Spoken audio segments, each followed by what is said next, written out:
श्रीमन्नारायण नारायण हरि हरि ओम। श्रीमन्नारायण नारायण हरि हरि ओम। श्रीमन्नारायण नारायण हरि हरि ओम।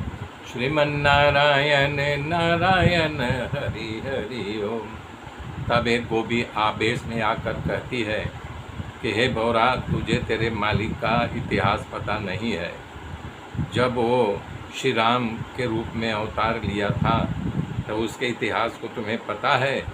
अरे छुप करके सुग्रीव के भाई बाली को व्याधि की तरह हाथ दिया था, मार डाला था।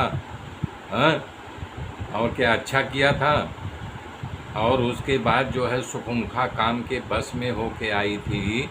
वो एक नारी थी और अपने भाई से उसका नाक कान कटवा लिया। क्या इसके लिए शोभनीय था? हाँ, उसको कुरूप डाला। दूसरी बात ये है, जब कश्यप ब्राह्मण के यहाँ यानी कि वो वामन के रूप में अवतार लिया था तो बलि राजा के यहाँ आया और वो भाव से उसका स्वागत किया, सम्मान किया और उसे मांगने के लिए बोला, मांगो जो तुम मांगोगे मैं दूंगा।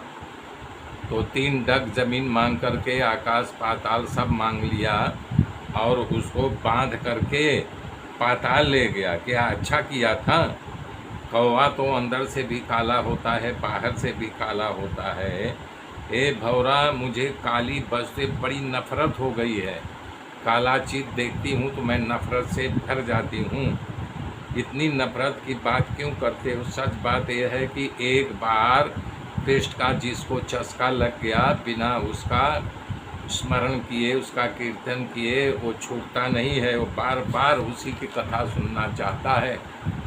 गोपी कह रहे हे भौरा, श्री कृष्ण लीला कथा रूपी अमृत मार एक बार जिसको चस्का ला जाए, अपने कान के रास्ते से इस अमृत को पी ले तो संसार का आदि व्याधि उपाधि सब अपने आप मिट जाता है। बहुत सी लोग उसकी कथा के पीछे पागल बन करके संसार, घर परिवार, स्त्री पुत्र बांधव छोड़ करके भिक्षा मांग करके सिर्फ उसकी कथा सुनने के लिए भटकते रहते हैं, अपना पेट भरते हैं भीख मांग करके। दुनिया से अलग होकर के जीते रहते हैं, अपने में ही मस्त रहते हैं। उसका अनेक नशा जिसको लग जाए तो दुनिया को अपने भटकते रहते हैं, अपना पेट भरते हैं भीख मांग करके। दुनिया से अलग होकर के जीते रहते हैं, अपने में ही मस्त रहते हैं। उसका अनेक नशा जिसको लग जाए तो दुनिया को अपने आप छोड़ देता है।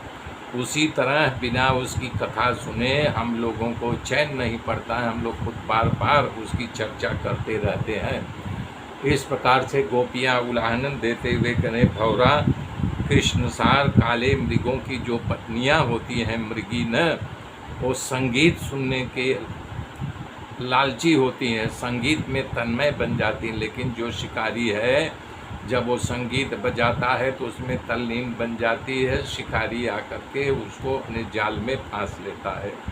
उसी तरह इसकी बांसुरी सुन करके हम लोग मुग्ध होकर के इसके जाल में फंस गए और जब मुझे फंसा लिया तो हम लोगों को छोड़ करके कहीं चला गया, मथुरा बस गया। तुम बार बार मुझे स्पर्श करके रोमांच का अनुभव करा रहे हो, कामातुर बना रहे, इससे तुम्हें क्या मिल रहा है? ऐसा मत करो। मैं तेरी कोई बात नहीं सुनने वाली है।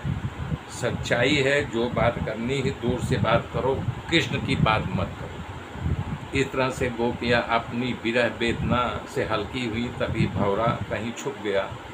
गोपियाँ विचार करने लगी कि हम सब बहुत बोल गए, कहीं उद्धव के इसका बुरा न लगा हो। उद्धव श्री कृष्ण के प्रिय का है, ये समझ करके गोपियाँ उद्धव जी के स्वीकार करती हैं। और भागा जो कहीं चला गया था आकर के फिर गुंजारों करने लगा, भुर्र भुर्र करने लगा। मेरे मित्रों, मेरे साथ जुड़े रहिए। आगे की गाथा फिर कल जोड़ूंगा। तब तक के लिए जय श्री राम।